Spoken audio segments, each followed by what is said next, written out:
Good evening, everyone. I hope you had a Merry Christmas and a Happy New Year. Thanks for coming this evening. Sergeant at Arms, are we clear in the lobby? Yes, sir. Thank you. At this time, we request all electronic devices be turned off or put in the silent mode.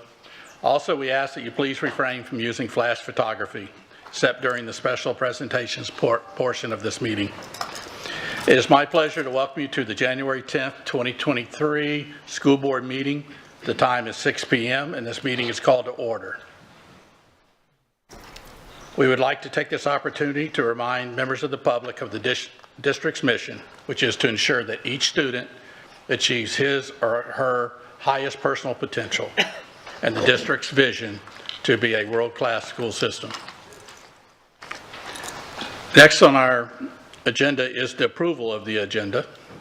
Tonight we'll have a moment of silence, presentation of the colors and Pledge of Allegiance. We'll have acknowledgements, recognitions, information, public comment. Under the consent agenda, we have 4 items under board office, 2 items under academic services, 3 items under human resources, and 8 items under operations, and finally 4 items under other business. Board members, is there a motion to adopt the agenda? I move to adopt the agenda as written. Thank you. Is there a second? Ms. Patrica, thank you.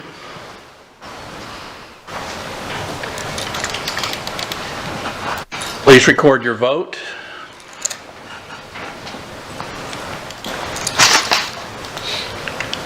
And I was timed out. Not paying attention here.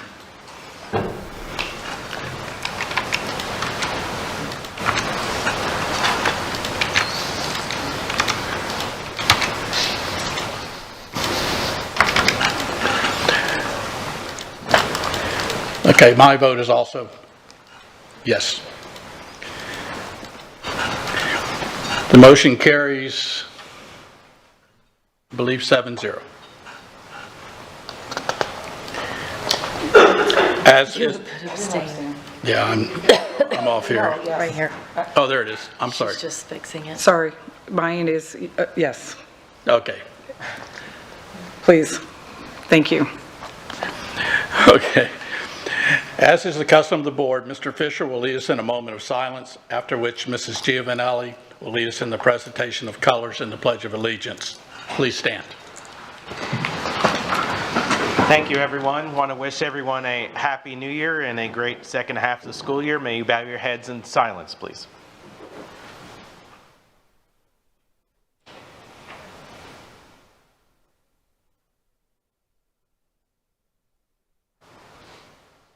Thank you. Thank you. Please stay standing. Introducing the cadet. Sorry, my mic on. Introducing the cadet who is presenting the national colors for our Pledge of Allegiance tonight is Lieutenant Colonel Derek Carlson, Senior Army Instructor from Estero High School. Lieutenant Colonel Carlson served 21 years in the Army in numerous assignments as a field artillery and military intelligence officer, and retired as a professor of military science at Morehead State University and the University of Pikesville in Kentucky. This is Lieutenant Colonel Carlson's 3rd year as JROTC instructor in the districts. Thank you for your service, sir. Thank you. Thank you to all of you. Presenting the national colors tonight is Cadet Major Kira Smith. Kira is our Cadet Executive Officer and Marksmanship Captain at Estero High School, our Wildcat Battalion. Cadet Smith is actively involved in the JROTC teams, including the Color Guard, Drill, Raiders, Marksmanship, and Flag Detail. Kira will graduate in May. She supports all of our battalion events. Please, if you would, join me in the Pledge of Allegiance. I pledge allegiance to the flag of the United States of America and to the republic for which it stands, One nation, under God, indivisible, with liberty and justice for all. Thank you. Thank you.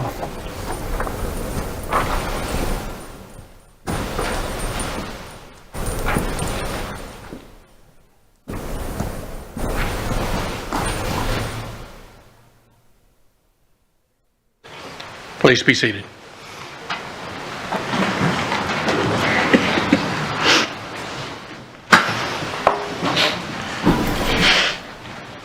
The character word for January is commitment. Commitment is what transforms a promise into reality. And that was said by Abraham Lincoln. The design you see displayed on the screen was created by Isabella Lagunas, a 12th grade student at Estero High School. The School Board of Lee County acknowledges the following acknowledgements of the following for the month of January 23rd. Martin Luther King Jr. Day is January 18th, 2023. National School Choice Week is January 22nd through the 28th. Celebrate Literacy Week is January 23rd through the 27th. Next on our agenda is recognitions. Mrs. Jordan will introduce the 2022-2023 School District Lee County Principal of the Year, and Mrs. Langford Fleming will introduce the 2022-2023 School District of Lee County Assistant Principal of the Year. Board members, please join me in the pit for recognitions.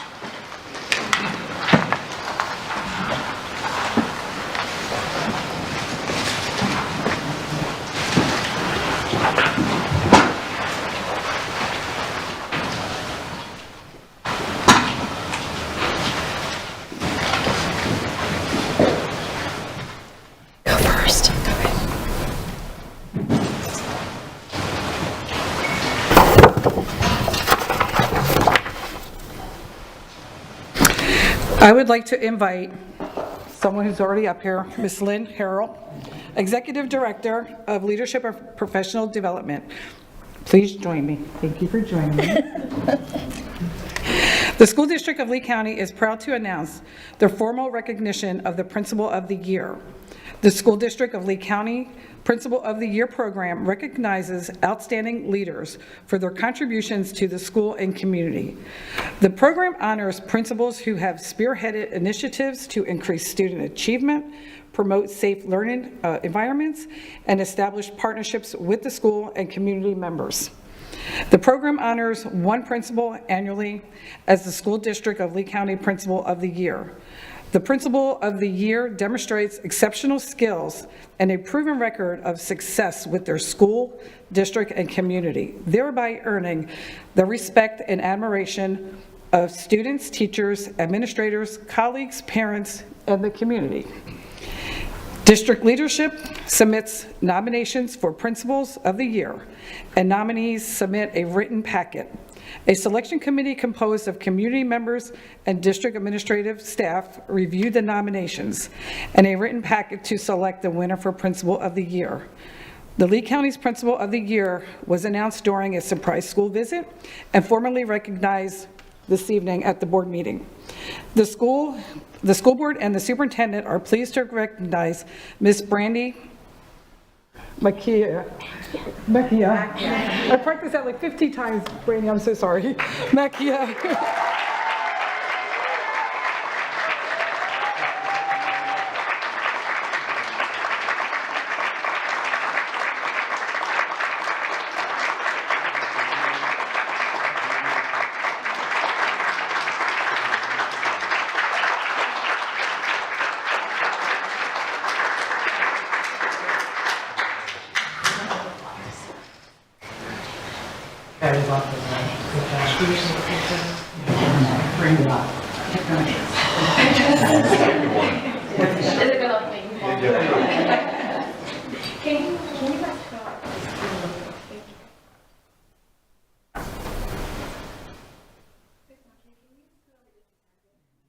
A little bit more away from the trap door? Like, and she's trying to put you in the there we go. Okay. Right? If it's me, you want me to allow her that? There we go. Good work. Thank you.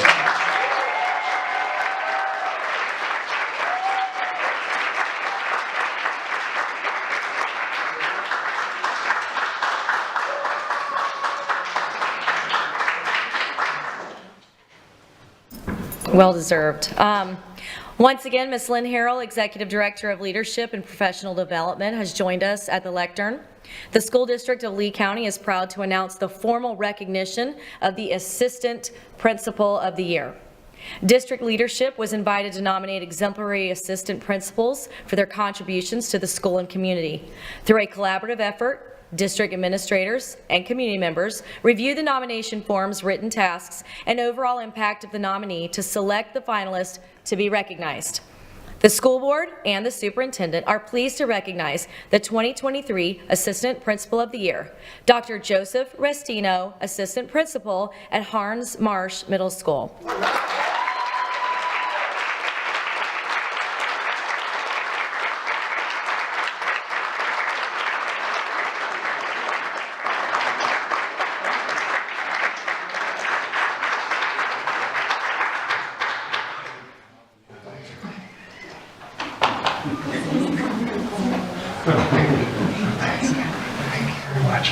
Thank you so much. Thank you.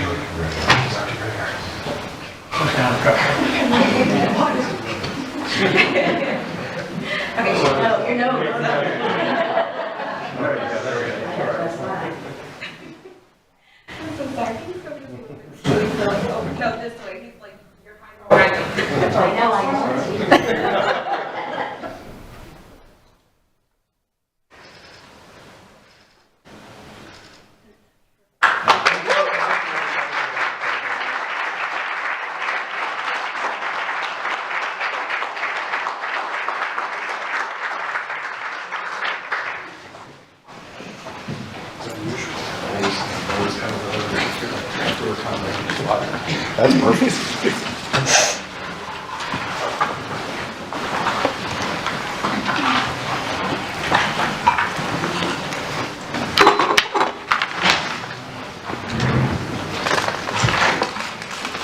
Congratulations again to all the night's recipients.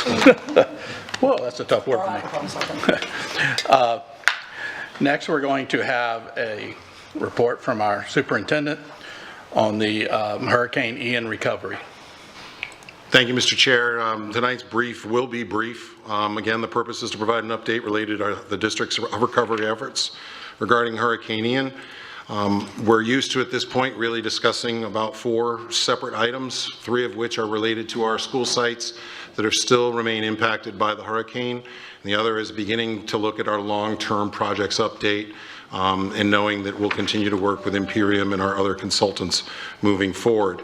As to Fort Myers Beach Elementary, the Fort Myers Beach community has called for another town hall on the 13th. I would like to express my deep appreciation for Fort Myers Beach community. They had to work through a superintendent's schedule, and that's never an easy item to work through, and I appreciate your patience as we found a date that would be amenable both to the community and to myself. We've publicly noticed that meeting, even though it's not ours, in case that board members wanted to attend, so that we could have more than one of you in attendance if that were to occur. The board presentation and decision were put off for the month of January. We asked the Fort Myers Beach community to and we asked this board to give the Fort Myers Beach community some additional time. And we'll be talking not only about the plans that we provided to the board, but we'll also be talking about some of the things that you wanted them to consider, which were things about the gaps in the cost per student, as well as the potential of looking into the charter school areas as well. So I will get some form of progress, update you in one-on-ones or through the board update, and then we'll set a schedule again to meet again before potentially bringing in another recommendation to us to a work session in February. The scope of work, as we promised, we decided that we would start remediation on the historical building, also referred to as building number 2. That is underway and expected to conclude in terms of its initial remediation and stabilization by the end of January. A waiver of the 50% rule has also been officially requested from the Historic Preservation Office for the remaining outbuildings. We neglected to tell you that in the update prior to the holiday. We wanted to make sure we came back and we were awaiting a final decision from that office. Hector A. Caffarelli Cafaretta Elementary School. The temporary campus was completed. Students returned on 12/19 prior to what we thought they would. They had a few days to get used to their new campus before we released them for the holiday. Long-term considerations are currently being finalized. In fact, we believe they are finalized. And on the on January 24th, we will bring forth a board presentation as to the options for Hector Cafaretta for long-term. Sanibel School K-8, remediation has been completed. The replacement of the damaged HVAC and electrical equipment is underway. As we all know, salt water is no friend to electrical appliances and other things. And we are on schedule still to be complete by the end of January. A schedule to reopen once the safety criteria are met is being developed. And originally, the principal had me on a Zoom meeting with the faculty. I really thought it was really important to sit down with the faculty, so we're rescheduling that meeting over at San Carlos Elementary for me to sit in person and talk with the staff about their transition back to their building. To all the other families who don't get a bullet point in the initial agenda, one of the other things that we are heavily focused upon is the long-term projects update. We have roofs that still need repair, we have ceiling tiles that need to go in, we have tiles, we have wallboard that still needs to be taped up and finished. So 35% of the maintenance service requests are now related to the damage sustained by and due to Hurricane Ian. 35% of those maintenance requests have been completed. Existing maintenance contracts with local vendors are now being utilized to work on permanent repairs. Long-term project timelines are forthcoming for all school. That is work between our facilities maintenance and construction division and Imperium. Those will be public-facing scorecards so that our community can understand when and about what time they could expect roof repairs, ceiling repairs, tile, carpet, etc. So we will be putting out there a plan. It will be publicly facing so that our community can know specifically for the school buildings their children are impacted in and by how we will progress. But we want to make sure we work with our consultants, and we want to make sure we're making final estimates of supply chain in order to be 100% before releasing that information. And we will share all of that, as we've promised before, with the board before it goes out publicly. Those are all of my updates for this evening. I'd be interested in any comments or board discussion that the board may want to have. Thank you, Mr. Chair. Thank you. Board members, any comments? Thank you for that presentation. Before we go on to public comment, I do want to make a correction. I said we were celebrating Martin Luther King Day on January 18th. It's January 16th, so I apologize for that. Next is on our agenda is public comment. Mrs. Dupé-Bruno, would you please address this?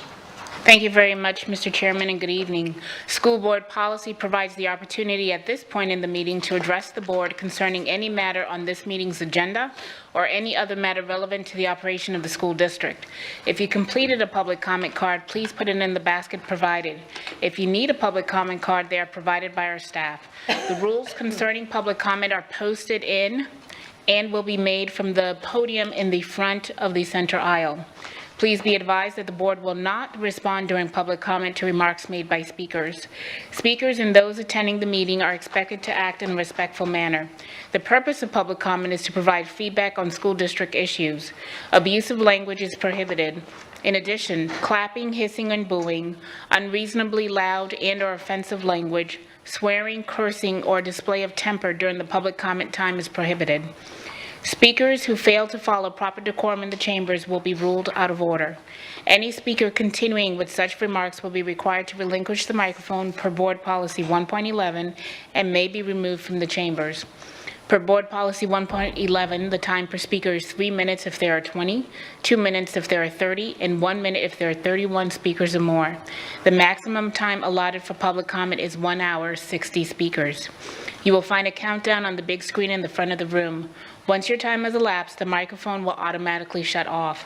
Please state your name when you approach the microphone. I will call your names 5 speakers at a time. Please follow staff's direction when lining up. Mr. Chairman, there are 14 individuals that would like to make a public comment, and the time per speaker is 3 minutes.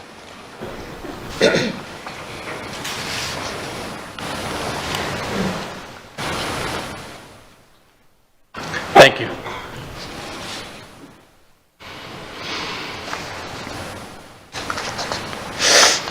So, Is there anyone in the audience who has not turned in a card?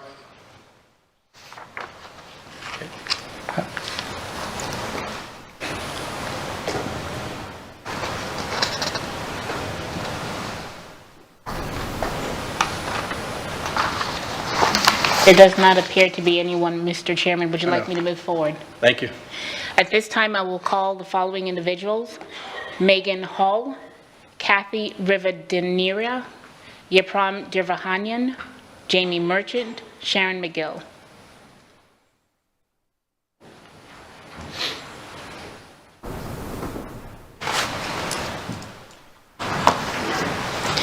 If one person can come up to the microphone, and if everybody else can please stand back. Thank you.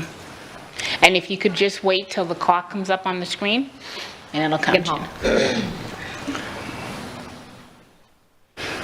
There you go. Okay. Good evening. Picture this. It's fall 2014, and my husband and I are thrilled that our painfully shy eldest child, Isabella, will be attending North Fort Myers Academy for the Arts, NFMAA, as a first grader. We know it's a good school. We're in Lee County. But what makes us feel blessed is the fact that they offer the arts. You see, NFMAA wasn't the closest school to our home, and that year, money was tight. We were a young, single-income family with 4 daughters, 6 and under. After-school arts and music lessons just weren't an option for us. Now flash forward 9 years, and that painfully shy first grader is now the eldest of 6 girls and a freshman in the musical theater program at North Fort Myers High. Last year, she played the role of Anna at the NFMAA production of Frozen, and this weekend she'll be performing at the Cultural Park Theater in Cape Coral as Louisa in The Sound of Music. Tickets are on sale now. And I mention these accolades not as a nod to her abilities, but with a debt of gratitude to NFMAA. Isabella is the product of a high-quality public arts education program. And the reality is, her story is just one of many, because that's what magnet and magnet-style schools do for children. These schools bring together children throughout a district or large zone of various socioeconomic backgrounds, race, and academic achievement levels, and help them reach their potentials through specialty programs like the arts. Now, not too long ago, NFMAA was actually Suncoast Elementary, a failing neighborhood school located in the heart of Suncoast Estates, one of the most impoverished communities in our county. But things changed for the children of Suncoast when the district chose to abandon the failing neighborhood school model and replace it with a K-8 arts academy, designed to serve the students within their community and students from all over the West Zone via the promise of an arts curriculum. And today, NFMAA is a nationally recognized model arts school serving students across North Fort Myers and Cape Coral. And that, honorable school board members, is what we would like to see continued. In the near future, you'll be approached with a new proximity plan from Dr. Malloy. And his plan has some really good ideas in it, because in most cases, neighborhood schools work. However, unique situations require unique solutions, and NFMAA is a prime example of the Lee County School District doing just that, thinking outside the box to support a community in need. In regards to transportation, there are many options available to continue need-based magnet programs like ours, beyond countywide school choice. Dr. Bernier has a background working in successful districts that offered both magnet and neighborhood school options. As our district moves back towards a neighborhood model, please keep in mind, we don't have to throw the baby out with the bathwater. We can be both. We can offer students in our district high-quality neighborhood schools and continue Lee County's track record of supporting our underprivileged communities through our extremely successful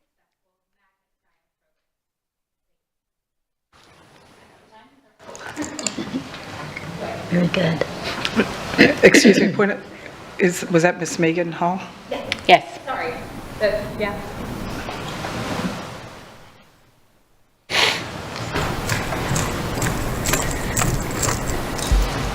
Good evening. My name is Kathy Rivadeneira.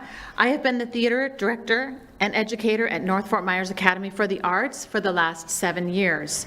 Both of my daughters have benefited from our unique arts programs, performances, and education at NFMAA. In fact, most of our teachers' own children come to our school for the rich arts programming it provides. Through the years, many of you on the board have witnessed the talents of our students. They've shared with you at all county, all state competitions and performances in band, orchestra, dance, choir, and theater. Our students' visual artists have shared their masterpieces with you and displayed them right here on the walls of this building. We bring our musical theater groups, chamber choirs, steel drummers, ballerinas, and actors here in this very room to perform for you before board meetings every year. You have joined us at the Barbara B. Mann to see for yourself how is it possible we achieved the feat of 250 to 300 ballet dancers telling the story of the Nutcracker on a professional stage. Our students entertain throughout the county and across Florida in parades, at Art Walk, Wicked Walk, talent showcases, statewide conferences, grade level performances beginning in kindergarten, and our top-notch spring musicals with our middle schoolers. We have student costume designers, spotlight runners, stage managers, student tech crew. Our alumni come back every year to assist and stay involved.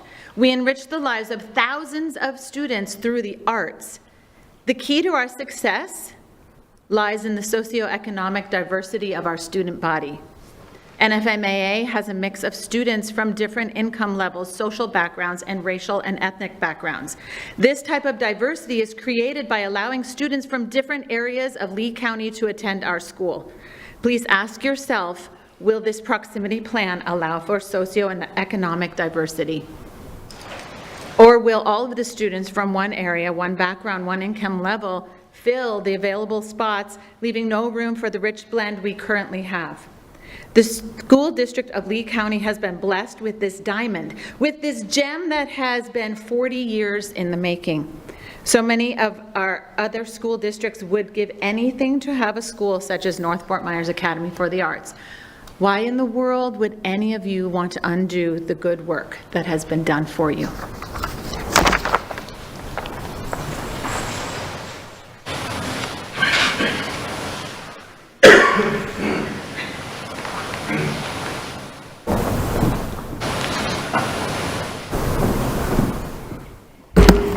Good evening. My name is Jamie Merchant, and I am the DAC liaison for Bonita Springs High School.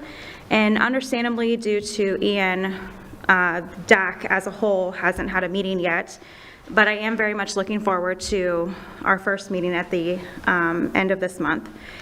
Bonita has had their SAC meetings, though, since November, and a consistent issue that is brought to our attention is food quality. Some of the complaints consist of smaller portions, similar to what they received in middle school. The food tastes like plastic, and there's no actual cooking, which questions the actual nutritional value of the food. And I know this isn't the first time that these issues have been brought to your attention, so I wanted to know if there was a plan to increase food quality. If so, what is that plan? And additionally,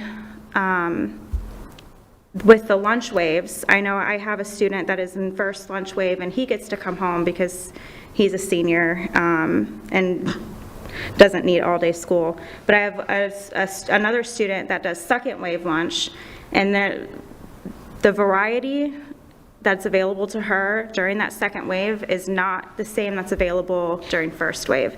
It's almost like they're providing not enough food because they don't want to be wasteful, but then there's not food for the students who are actually there. So I want to challenge each of you to spontaneously visit a school in your district or random and see what they're providing for lunch, and ask yourselves, is it something that you would provide your own children on a Saturday or Sunday when they're not at school? Thank you.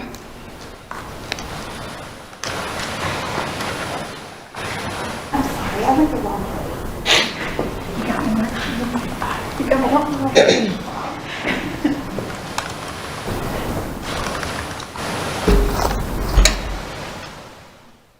Good evening, Sharon McGill.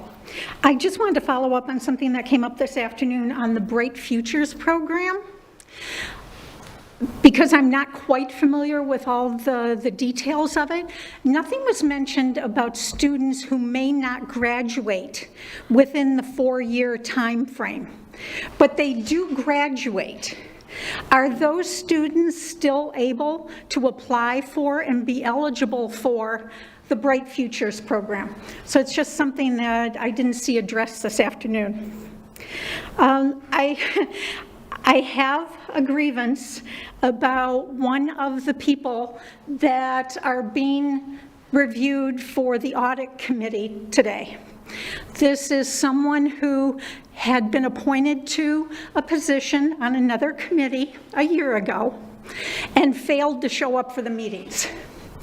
So I'm just concerned why someone like that would be chosen to sit on another committee, and if they don't have the commitment when they were on the other committee to show up. So I can tell you who it is afterwards if you're interested. Let's see. It's a sensitive issue, and I appreciate the position everyone is in. And I have the utmost empathy for every family in the district who has been impacted by Ian, because there are thousands, and they are all across the district, not just on the barrier islands, but throughout the county. And I would just hope that in your decisions and your discussions regarding Fort Myers Beach, that you think about what's in the best interest of the entire district and the fiscal responsibility that you have to the entire district, because the amounts that are pending to rebuild that school just seem very, very high. Thank you.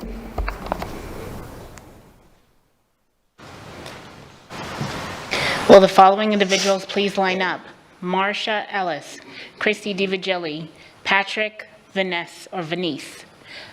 My apologies if I mispronounced your name. John Koss, Kevin Regal.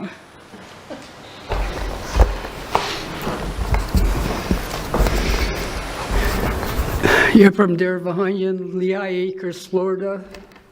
I always say this, I love my country, but I fear my government. Few concerns I have, I brought up previous board meetings, got some new board members, so we'll go through some of this stuff again. I believe any new superintendent should have a background in business or corporation. We got a big budget. Somebody knows how to run a corporation. Just because you know about students, that's all fine. We need somebody that can run the corporation and run a business. I also have concerns. These groups have been quiet, but they're working behind the scenes. These are terrorist groups getting into our school systems.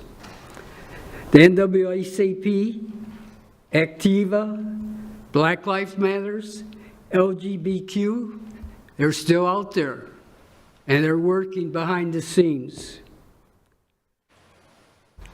Last thing, we're forward to the last thing. I like to see the 10 Commandments as a code of conduct for our students. Nothing wrong with that. Happy to say I'm a long member of Hillsdale College, and I understand the governor is looking for Florida Hillsdale College, which would be great. Let students know about the Constitution and how it's run. Thank you. Have a good night.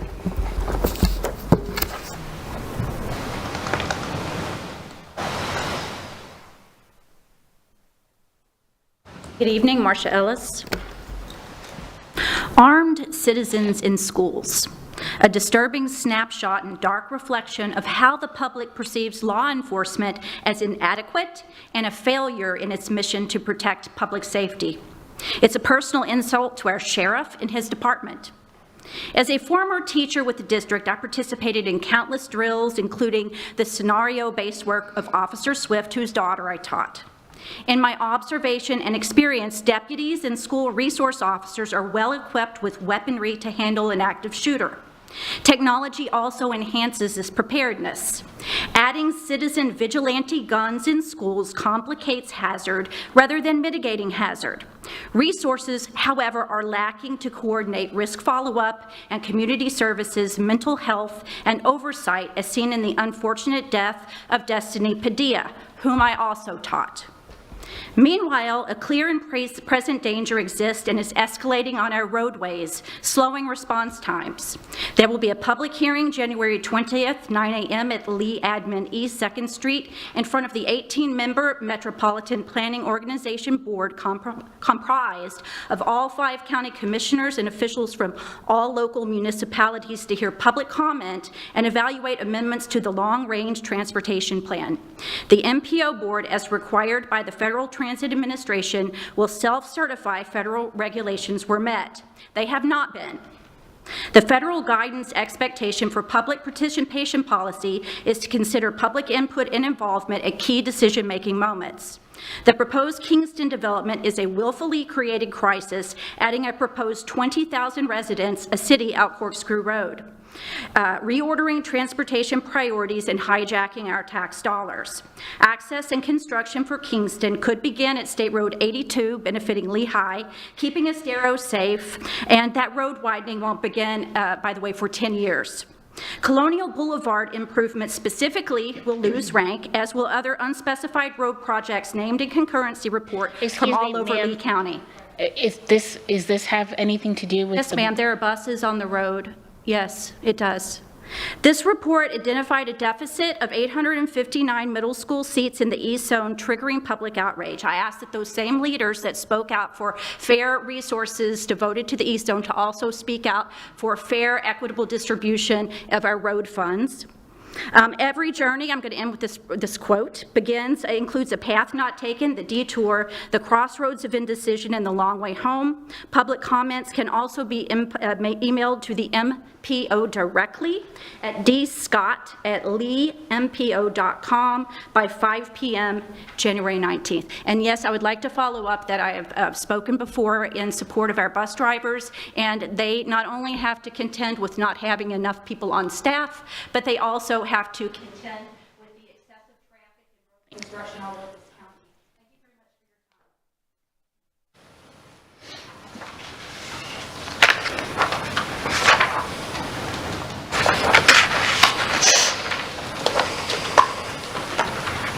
time. Good evening. My name is Patrick Vanasse.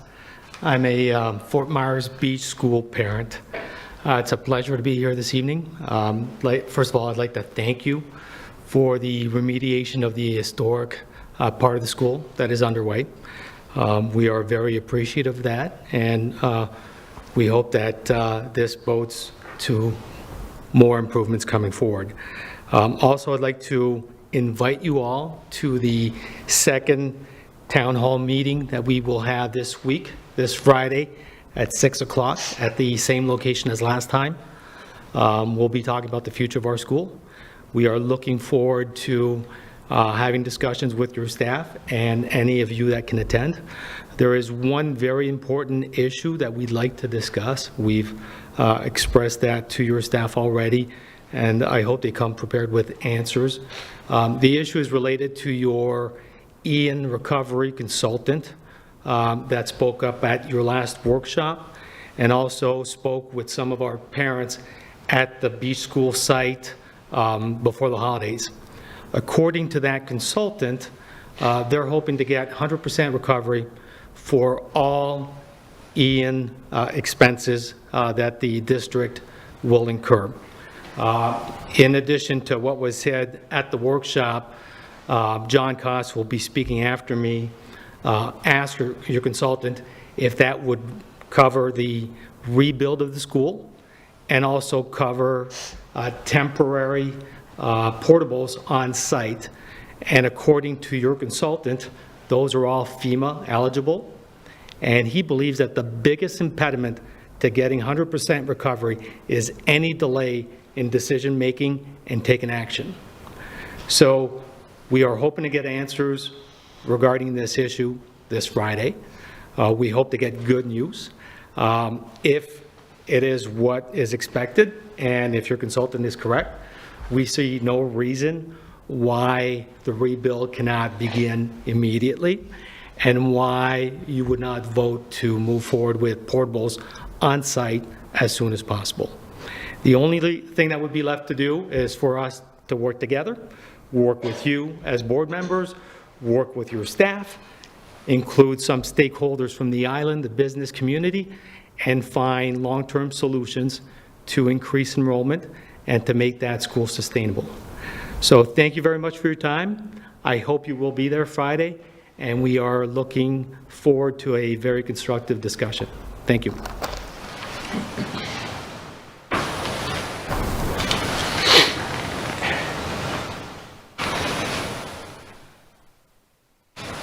Hi, I'm John Koss. I'm a Fort Myers Beach Elementary parent.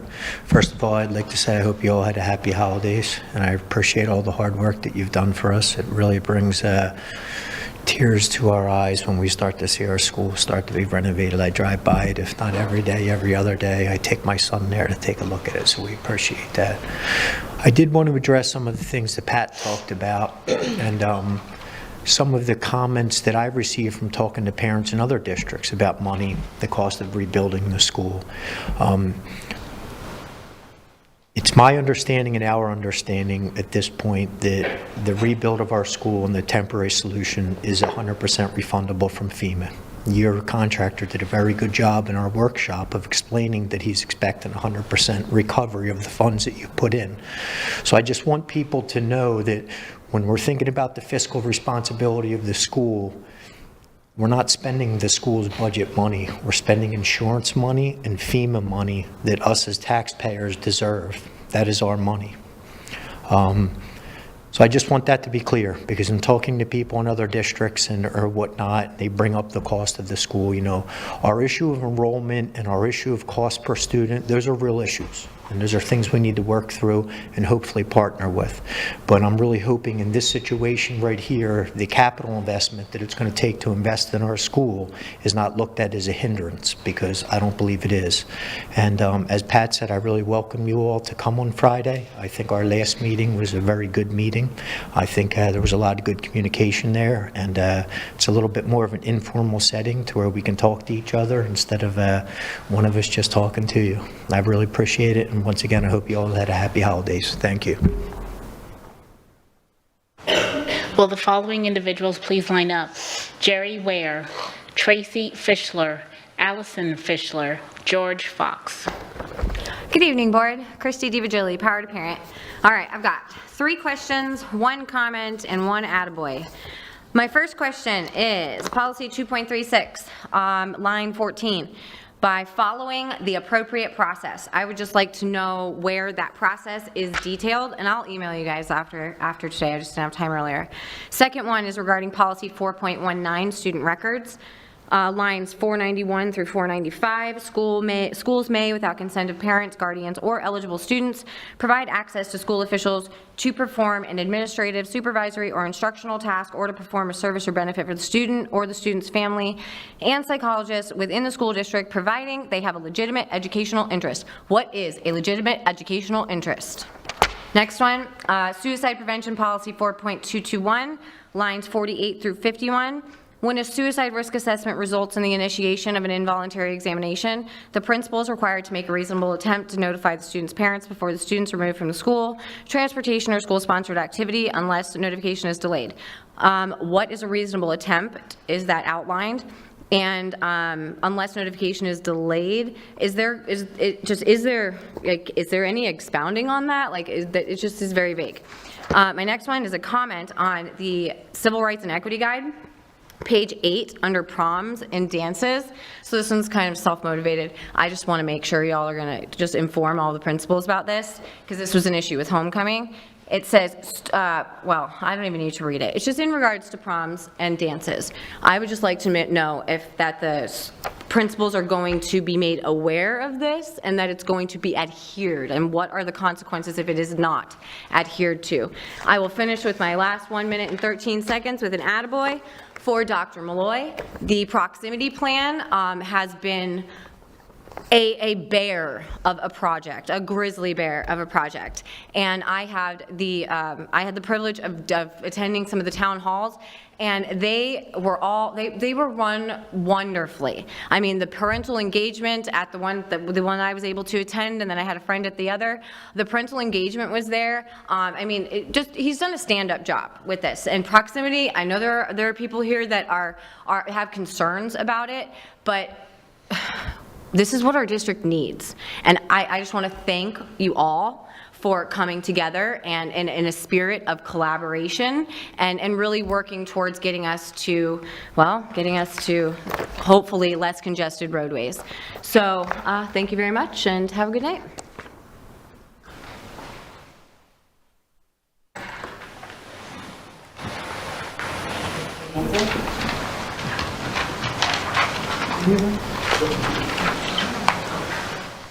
Hi. Good evening. My name is Jerry Ware. I'm not sure how to proceed with this, but I do want to say to Dr. Malloy that I appreciate you to the utmost. I know you all think that probably Dr. Malloy is probably paying me, but he isn't. But I can tell you this, when I call him and tell him my concerns, he listens, and he tries to get the job done. I was very disappointed when I went over to the Franklin Park new facility. The dismal condition of those trailers, I don't care what anybody tells you, they were not in the best of shape. I called our school board chair. I called our representative, Mrs. Jordan. I called Mr. Fisher to say, we need to do better. Those trailers are not in condition for those students to be there on Tuesday morning. Now, I did get a call from Mr. Malloy this morning. Said, Ms. Ware, I just want to let you know we had all hands on deck over at that facility to make it better. And when the news media tell you that I do things politically, I don't let that bother me. My calling comes from the Lord, and when I advocate for children, I will continue to advocate for them, no matter what you may call me or what you say I do. But I want you all to know, thank you for Franklin Park, but please continue to improve the conditions over there at that facility. If you go over and look, you'll see what I'm talking about. Also, the road out on Ballard doesn't have anything indicating that there's a school in there and how to get into that campus. And make sure that those doors can lock on those trailers, because every time I think about how that guy got into that school in Texas, I'm petrified of those trailers. So make sure that you ask them to make sure those doors will lock. Thank you so much. And thank you, Dr. Malloy.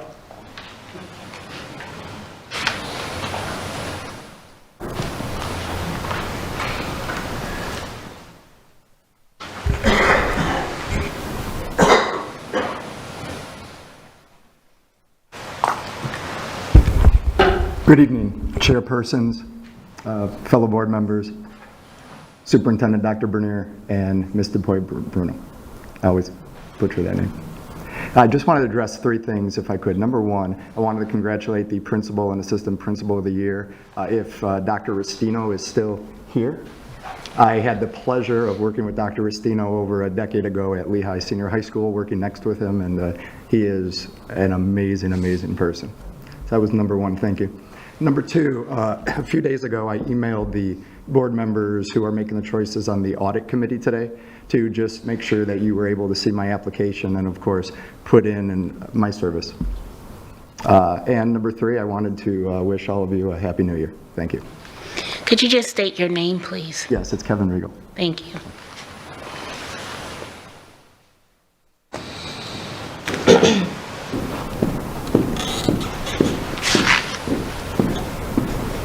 Good evening, I'm Tracy Fiskler. I'm a teacher of theater at North Fort Myers Academy for the Arts, and I'm here to speak about the proximity plan as well.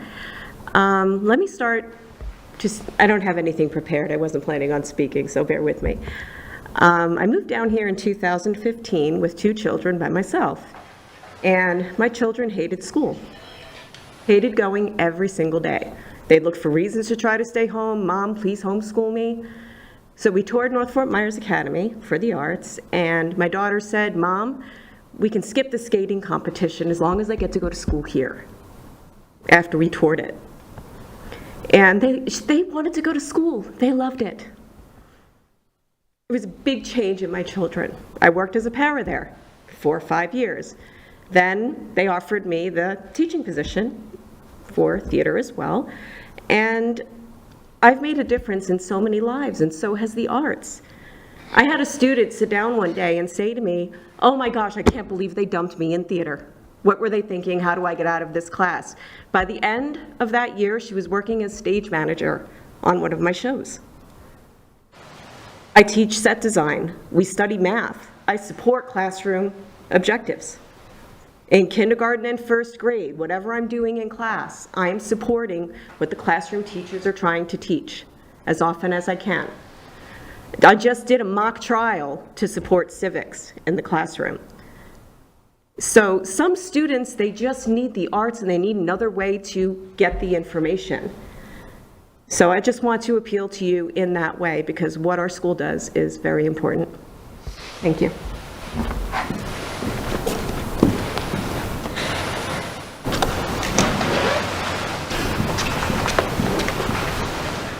Good evening, my name is Allison Fishler, and I attended North Fort Myers Academy for the Arts from 2015 to 2018. I participated in the annual Nutcracker Ballet at Barbara B. Mann, the annual Spring Musical, Illumination Dance Company, All-State Drama, and All-State Dance. And as an alum of the Academy, it breaks my heart at the thought that the culture of NFMAA could be changed. My years at NFMAA were some of the best of my educational and artistic life, at least to this point. When I transferred in the 5th grade to NFMAA, I was so nervous because, as my mother just said, I hated going to school that didn't have a way for me to express myself, and the Academy changed the perception I had on school for the better.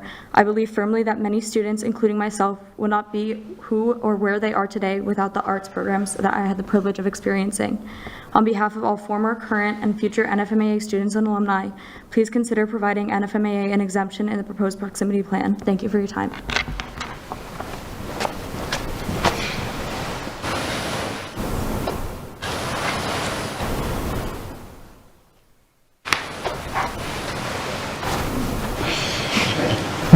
I'm back, George Fox.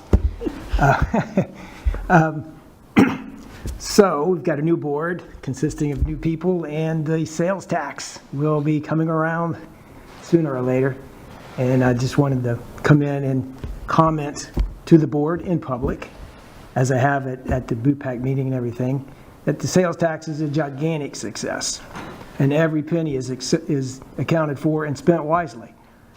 And I would not like to see the politics of the day out there tell you anything different. I'm a general contractor. I buy stuff every single day. That half penny doesn't make a difference.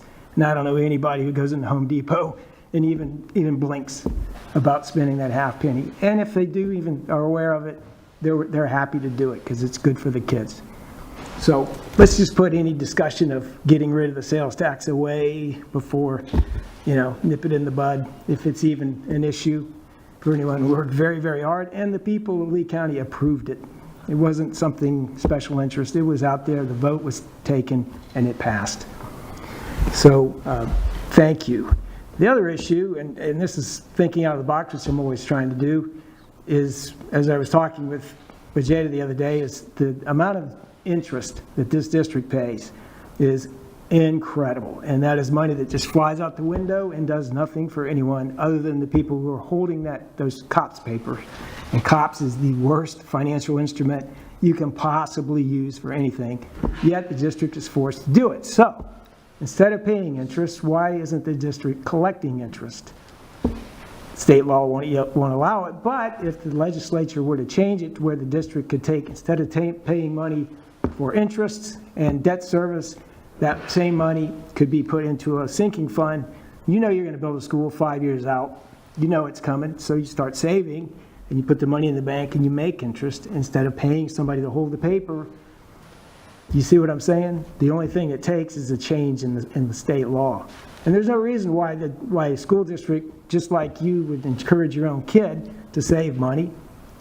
Why can't you use compounding? Compounding is the simplest form of finance, and it's really the best in the long term for an organization like this. So, if you would, talk to the state legislators and see if this district, if they won't help you instead of helping people rip you off, which is what they are doing, whether they want to tell you that or not. The other thing that I spoke with the other day, and I truly believe it would make a difference, is in elementary schools, get rid of the computers, and every single day ask the teachers to have those kids with pencil and paper work 10 math problems and write a paragraph every single morning. Simple as that. And over a period of time, kids will learn how to read. Mr. Fox, if you just finish your thought, go ahead. Oh, okay. Well, just the thought. Thank you. It's good to see everyone. I'll be back. Mr. Chairman, that concludes public comment. Thank you, everyone that commented. It's always great to have people come and tell us their views. Next is the approval of the action items under the agenda under consent. The documentation for action items listed under consent is made available to board members 7 business days prior to the board meeting. We are expected to review all the material, and we have the opportunity to speak with the superintendent with any questions we may have regarding these recommendations. Some of these items have also been briefed or workshopped with the board in advance of appearing on the action agenda. Board members, are there any items that you wish to pull? We'll start with Mr. Fisher. No, Mr. Chair, I do not. Mrs. Giovanelli? I have none. Mrs. Patricia? No, thank you. Ms. Jordan? I have none. I have none. Mrs. Morgan? I have none. And I have none. Is there a motion to approve the agenda's consent action items with as presented tonight? I move to accept the agenda items as written. Thank you. Second. Mr. Fisher. Please record your vote.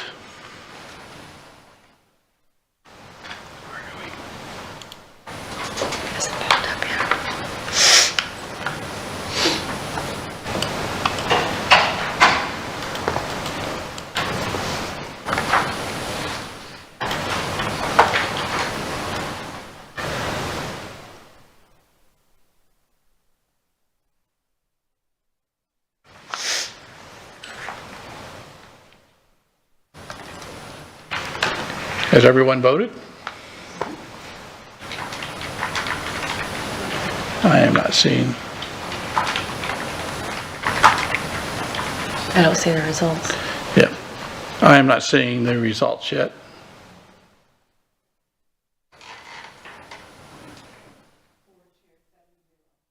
Thank you. Motion passes 7-0.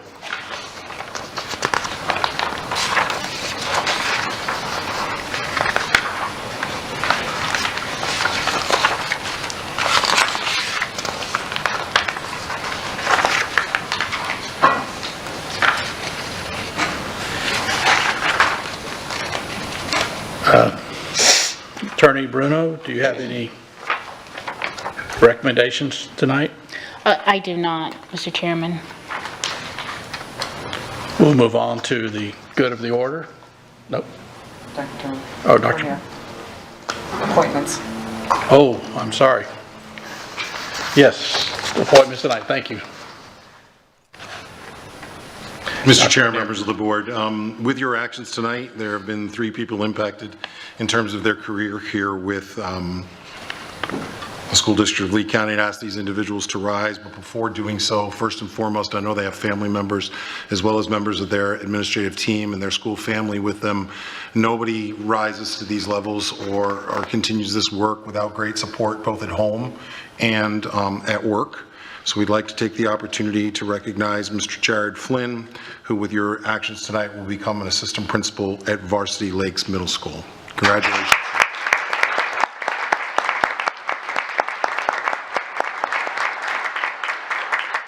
Also with a change of assignment this evening is Herman Williams. His location is at the Lee County Jail. He will become a program administrator.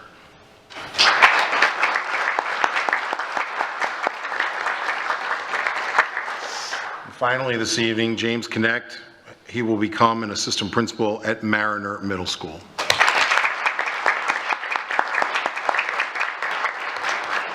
So to all of you who have been appointed, this action by the board tonight is probably the most direct action that they ever take about trust in an individual. They are trusting you with the student body and with the young people that you serve and the educators that you help support in that process. Please make sure that you understand that level of trust is openly provided to you, but is something that we all as administrators in the school district can continue to earn each and every day. Congratulations.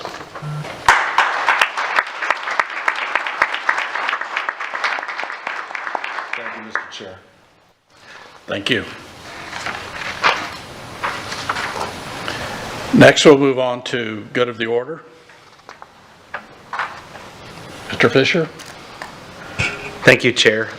Just briefly, I attended the Coalition for Drug-Free Southwest Florida meeting this morning, and one of the events they're going to be holding is the Run for Prevention on, I believe it's January 29th, I believe is the date. I'll double check on that. It's a 5K over in Cape Coral and helps support prevention around this community. I did it last year. It's a great time. Ends up being more of a walk, at least for me, than a run, but I'd encourage everyone to check that out and please sign up. The other thing is Dr. Bernier and I are going to be later on this week talking to members of the Cape Coral Chamber of Commerce Leadership Group over at the Cape Coral Technical College. I'm looking forward to that. So I want to wish everyone a happy new year. Thank you.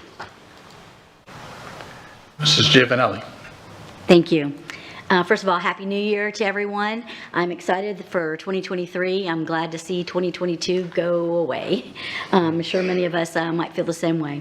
I just want to congratulate all the new assistant principal appointments. It's awesome to actually see a face and a name because we don't always get to see the district's so large we don't get to see you. So congratulations to that. I just wanted to let the Fort Myers Beach parents and business community know I have a prior commitment on the 13th, so I won't be attending that, but hopefully I'll get to see your next one that you have, and hopefully I'll learn about it sooner than a couple days beforehand. That would be helpful. Regarding the audit committee and appointees, I think that's really important to know that we have a good attendance. I'm going to be actually looking into if the rules apply to the audit committee. If you miss 3 meetings, that you need to have a reappointment. So that's something I'm going to actually address because I don't know who that was, and really it's irrelevant at this point. We just want to make sure that someone's commits is going to be committed. So I appreciate that be brought to our attention.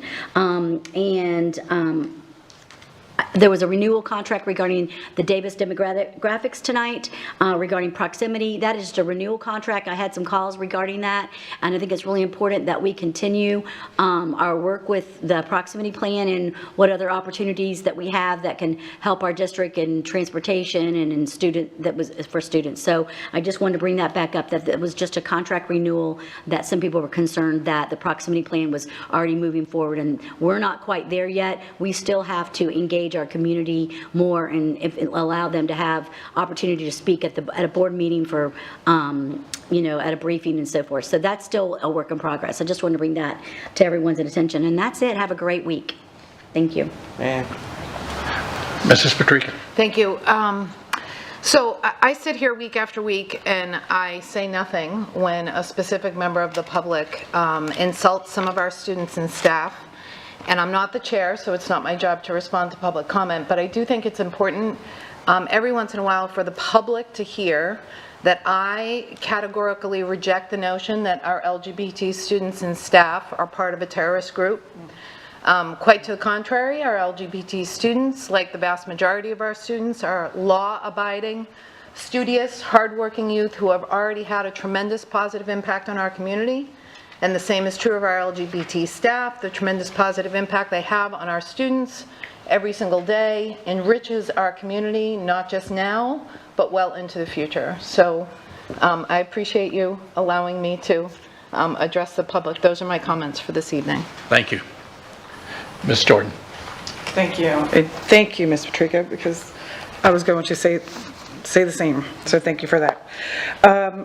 Mr. Fisher had noted about the run is the 28th. 28th, I was about to say. Yeah, I just wanted to clarify that. And congratulations to all the new assignments. You know, we look forward to moving on with this, you know, the new year. And Ms. Ware, thank you for always being out there as an advocate. And call me anytime.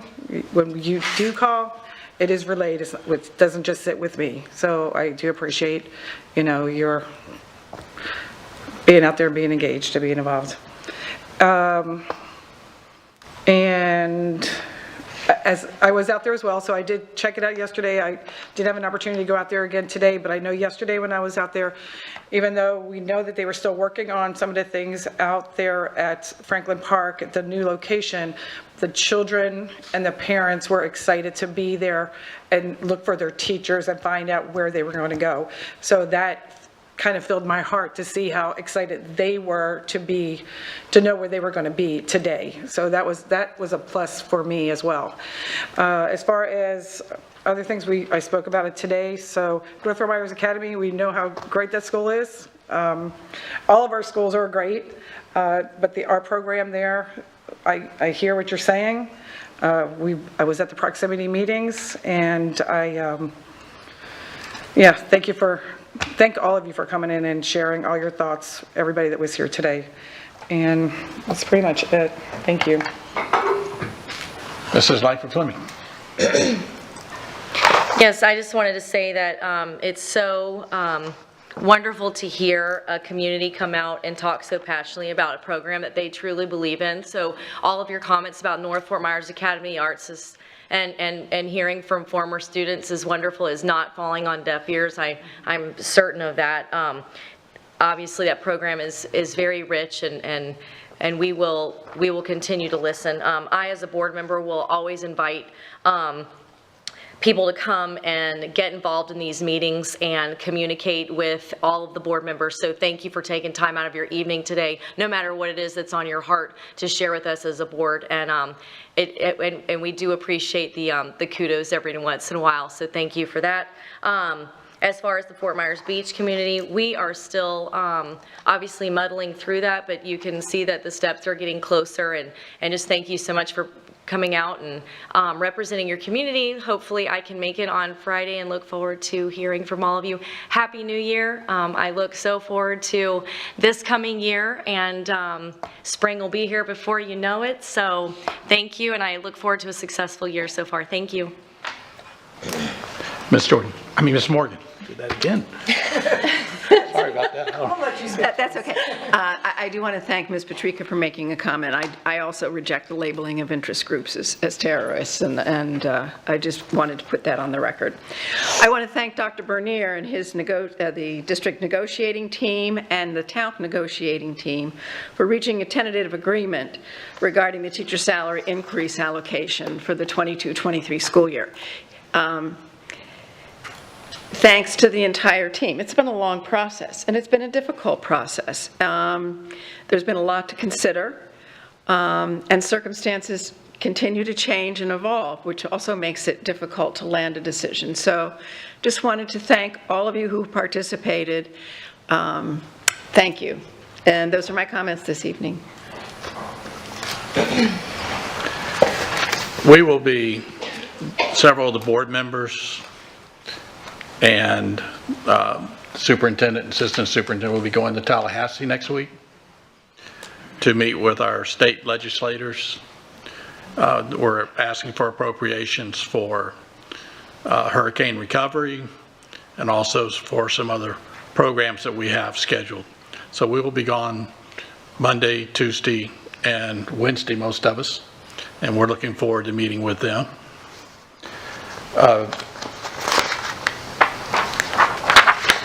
Mr. Attorney.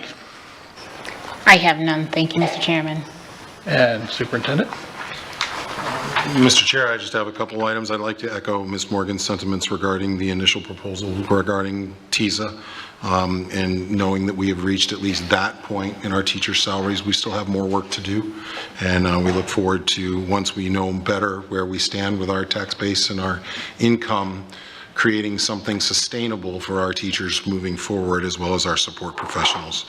I'd like to tell you that yesterday we began a great school year in the Clushatchee room with our principals. We did a principal presentation and an amazing speaker come in to talk about Latinos in Action and what we can do to better address the large number of students who are registering in our school system and help them find a place and a home within our communities and find a place and a home within their school buildings where they see and associate with great leaders in the Hispanic community, as well as the Hispanic leaders within our school system and with themselves. Look forward to an additional presentation to the board so we can learn more about Latinos in Action, and thank my Chief of Staff, Michael Ramirez, for his leadership surrounding this particular issue. We also spent some time in a principal presentation, and I will be briefly just to say we talked really about 3 large categories after looking at our data regarding student achievement, graduation rate, and acceleration in terms of career in college, as well as other CTE and other industry certifications. We really talked about several things, but they focus in 3 buckets. One was a conversation with our principals about the importance of hope and optimism, and that they bring back to their school buildings this year what we had going just before Hurricane Ian came ashore, which was the beginning of reopening our schools. And when I mean reopening, I'm not talking about students. I'm about opening arms again to the community to come in and volunteer and to be part of the educational process. But more importantly, to spend time with their drivers, their support professionals, and their teachers, really installing in them that while we have limited time left before the final round of what is known as the new FAST tests will be taken by our students, we're in the midst of round 2 now, and we'll be finishing that prior to our next board meeting, or just finishing up at our next board meeting. We have to continue to support our teachers in terms of their hope, that what they do is of value to this community, what they do is of great work, because what creates the adults seated here. So many of you have shared your stories where you came from. You've been lifelong residents of this community, and we all owe a debt to the educators who have sacrificed on our behalf to get us to these positions. The other thing I wanted our principals to focus on was optimism. So often we can look at what's wrong, and we need to focus on what's right, because what's right becomes infectious. It's just like negativity. Negativity becomes infectious as well. But if you can move the culture to looking at what's positive and what's right, you're headed in the right direction. So the other 2 areas were focus, and I use the phrases like laser-like focus on student achievement. That if they find themselves doing other things, they need to find an assistant principal or a dean and delegate those responsibilities, because their place is in the classroom, helping our teachers focus and helping our young people who need all of our efforts now, and being sure that we're doing classroom walkthroughs with what I refer to as a sense of urgency. The time is now. We don't have time to wait. And I'll share a quote to close that I think is really important. The last thing I think was really important to review of them were the necessary and critical conversations that we've been modeling here at the district. At the central office. I appreciate what all of you've done in terms of coming down to the war room, as we refer to it, regarding graduation rate. Those of you who've made it, if not, be happy to take you down there again, and looking at the hard and critical work that our high school principals are going through to examine every single individual in their graduating class and trying to devise an individualized plan to ensure all of those young people cross the stage.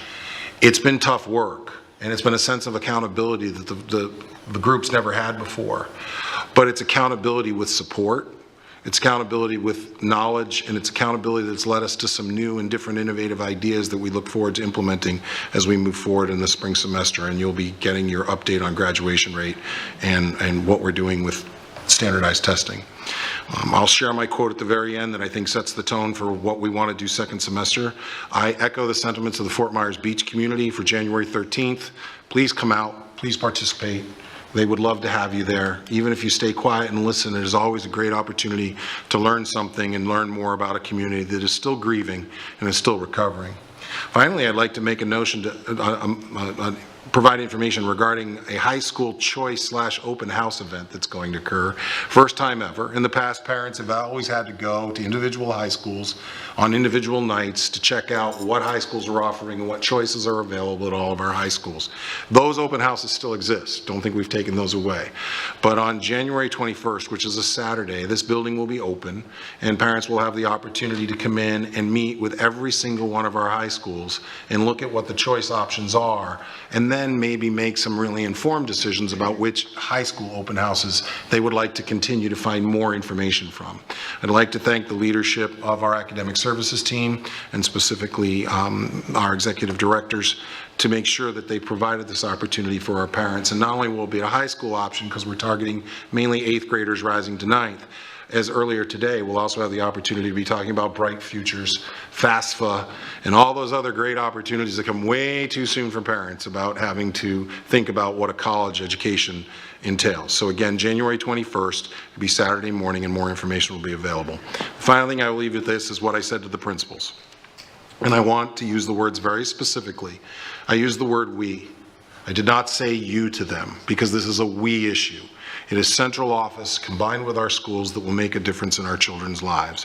And the quote is, what I need for us to do is be the leaders tomorrow that our students deserved yesterday. And that's where we left it. And I got really amazing feedback. But what a great expectation that all of us have to be the leaders tomorrow. Go home, get a good night's sleep, because tomorrow they're coming back. To be the leaders tomorrow that our children deserve yesterday. Thank you, Mr. Chair. Thank you for that. Our next, we're going to have a board workshop on January 20th at 12 p.m. And on Tuesday, January 24th, there'll be a board briefing at 1 p.m., followed by a board action meeting at 6 p.m. Thank you for coming. Meeting adjourned.